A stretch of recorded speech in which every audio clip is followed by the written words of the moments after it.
The courtroom fell into a quiet so complete you could hear the shuffle of papers, then a single, small sentence cut through it. "My client requests new clothes." Hit the subscribe button now if you want to follow every new twist in the story. What sounded like an ordinary ask became the first sound from a man who had been silent for 39 days, and in that moment the case shifted from a ledger of facts into a study of human behavior, public perception, and the strange power of silence. For more than 5 weeks after the shooting at Utah Valley University that left political commentator Charlie Kirk dead, Tyler Robinson spoke to no one in custody. He did not answer questions, he did not debate his lawyers, and he did not acknowledge the charges read in open court. His stillness became a presence of its own, unsettling, impenetrable, and impossible to ignore. In high-profile cases, the absence of words often grows louder than speech. Reporters filled airtime with speculation, social feeds erupted with interpretation, and families of the victim were left to watch headlines replace answers. Silence in a trial does not simply leave gaps for information, it creates room for narratives to rush in and claim ownership of meaning.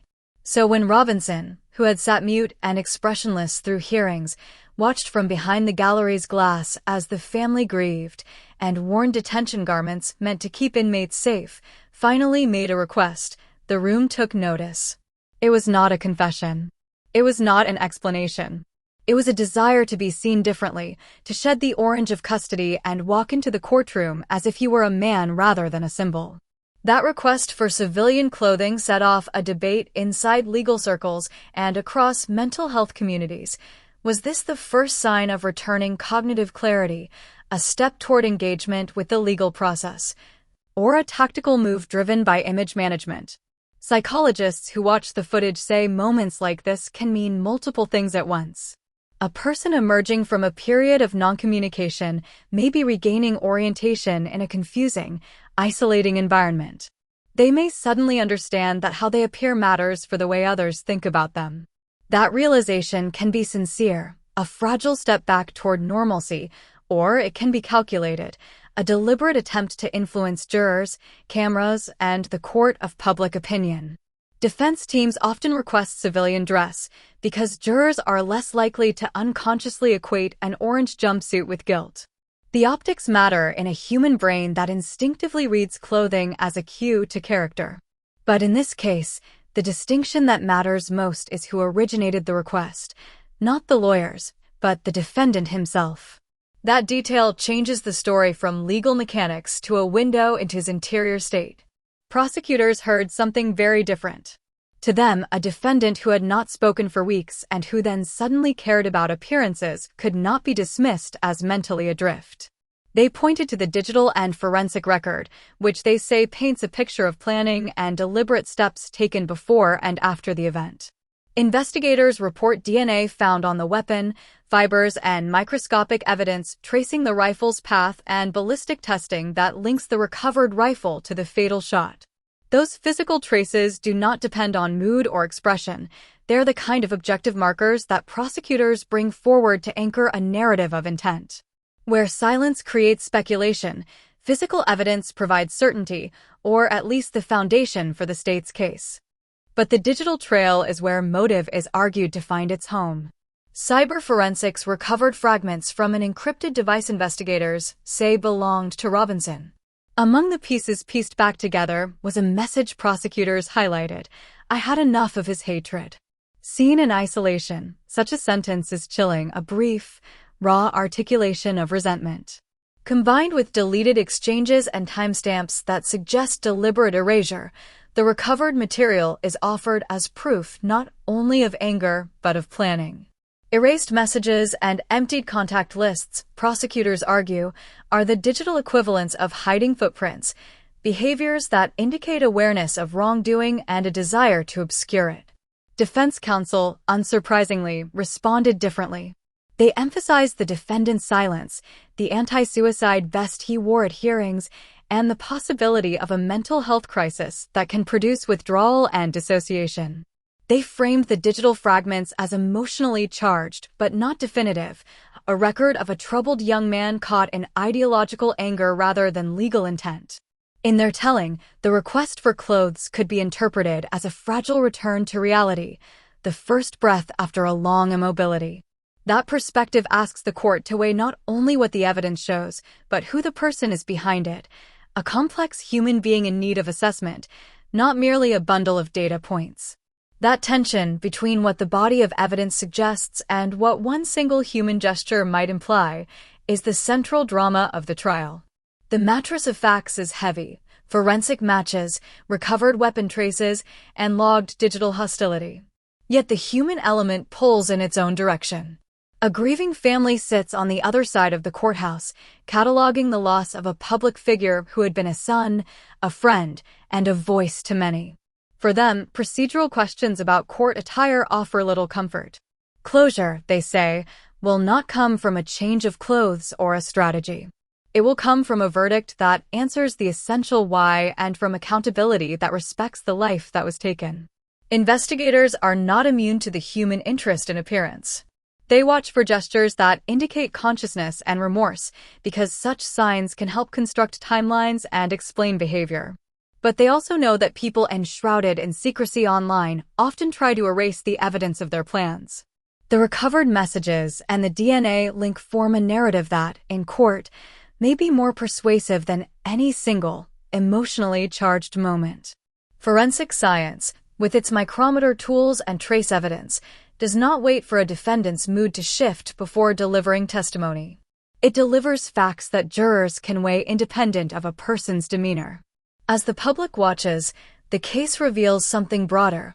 Our modern legal pageant is as much an event as a proceeding.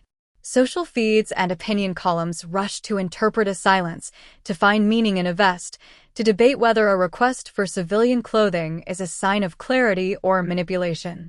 But real people, families, investigators, and jurors must sit with the ambiguity. When a defendant speaks for the first time and asks only to be seen differently, that act becomes a mirror reflecting the many ways a society tries to make sense of tragedy, through law, through science, through narrative, and through the small rituals of courtroom life. In this trial, ritual and reality collide. Courtrooms are built on procedures meant to keep decisions fair and evidence clear, but they're also stages where human drama unfolds in concentrated form. Every gesture is amplified, every silence becomes a symbol, and the choices people make about what to show or hide are read for meaning. A vest meant to prevent self-harm becomes an emblem of custody and danger. Civilian clothes become shorthand for humanity and relatability. The toggling between those two images is not merely cosmetic. It shapes how witnesses remember, how jurors feel, and how the public imagines the truth. That is why a small request to change clothing can reverberate far beyond its immediate purpose. It forces observers to confront how much of justice depends not only on facts, but on the fragile work of human perception. At its core, this trial forces a painful but vital question: how do we decide what silence means? Is it a shield used to avoid responsibility, a symptom of mental collapse, or a strategy designed to control the narrative? Rarely will such questions have a single answer. Human behavior resists neat categorization. For some people, muteness after a traumatic event is a genuine collapse, a protective shutdown in which speech and feeling temporarily fail. For others, silence can be tactical, a deliberate choice to frustrate inquiries and deny investigators a window into motive. And sometimes, silence contains both elements. A person may be stunned into non-communication while simultaneously aware of legal consequences, alternating between confusion and calculated restraint. The court must find ways to assess that complexity without oversimplifying. Psychologists testify about dissociation and trauma, while prosecutors point to patterns of behavior that suggest planning and intent. Jurors are asked to hold these competing narratives in mind simultaneously, to imagine both a fragile human mind and a deliberate actor who covered tracks and erased messages. That is a heavy cognitive load to impose on a jury, and it explains why cases like this become public obsessions. The public, like the jurors, struggles to reconcile the messy truth with a desire for clear answers. Evidence accumulates in two different languages. Forensic science speaks in the precise, quiet voice of trace evidence, fibers, DNA, and ballistic matches that can be measured and repeated. Digital forensics speaks through timestamps, deleted messages recovered from encrypted devices, and the patterns of online behavior that can suggest motive and intent. Human meaning, by contrast, is made of gestures, pauses, and requests. A defendant's wish to be seen differently may carry emotional truth that science cannot measure, and science may expose patterns of planning that a single human act cannot erase. The difficulty lies in translating between those languages, showing how a small human move sits beside, or is contradicted by, the accumulated weight of material proof. For the family at the center of this storm, none of these intellectual debates change the daily reality of loss. They feel an absence that no forensic report can remedy. They live with the practical, painful reminders of absence, an empty chair at the table, a voice missing from conversations, a life that had plans interrupted forever. The legal process is one way of responding to that absence, and it demands clarity and accountability. But courts move slowly, and even when outcomes arrive, they rarely restore what was taken. The family's need for closure coexists with the legal system's need for evidence, and the gap between those needs is where public frustration often grows. Investigators, for their part, are trained to resist rhetorical gestures and focus on patterns that can be demonstrated. They know that human behavior can be erratic and that the mind sometimes does things that look like strategy but are only symptoms. Yet they also know that people who intend harm frequently take steps to avoid detection afterward, deleting messages, erasing contacts, and attempting to remove digital traces. Those are not merely technical behaviors, they suggest a consciousness of wrongdoing. When digital fragments show messages expressing anger and resentment, and when ballistics and DNA corroborate the presence of a suspect at the scene, the forensic picture hardens. Those facts do not speak about remorse or humanity, they speak about presence, action, and consequence. The public, consuming this case through brief clips and hot takes, often wants a single narrative that makes sense emotionally and morally. That desire is natural but dangerous. It can lead to snap judgments and tribal interpretations that ignore complexity. In the absence of full information, rumors fill the void. Social media amplifies the most compelling interpretations, not necessarily the most accurate ones. That is why responsible reporting and careful deliberation matter more than ever. They remind citizens that complex truths take time to surface and that a single act, even one as symbolically potent as a request for civilian clothes, must be weighed against a mountain of other evidence before it can be fully understood. This case also raises questions about how ideology and identity intersect with violence in the digital age. When people anchor their sense of self in public figures and political movements, their reactions to disagreement can escalate beyond words. Online spaces allow grievances to build and fester, sometimes culminating in destructive action. The recovered fragments of encrypted conversations are a modern window into that process, brief, raw phrases that hint at resentment and resolve. They are not explanations in themselves, but they are warning signs that, when paired with physical evidence, can sketch a path from feeling to action. As the court continues to sift through testimony, expert analysis, and exhibits, it will have to navigate the uneasy space between human meaning and scientific proof. Jurors will need to evaluate not only what the data says, but what the gestures mean in context. Was the defendant's request for new clothes a humanizing plea, a sign of regained orientation, or a calculated move to soften public perception? The answer will not depend solely on how the defendant appeared that morning. It will depend on the totality of the record, the forensics, the messages, the timelines, and the assessments of mental health professionals. No legal outcome can restore a life. That remains the tragic center of any criminal trial involving a death. The law seeks to assign responsibility and to offer a form of accountability, but it cannot return what was lost.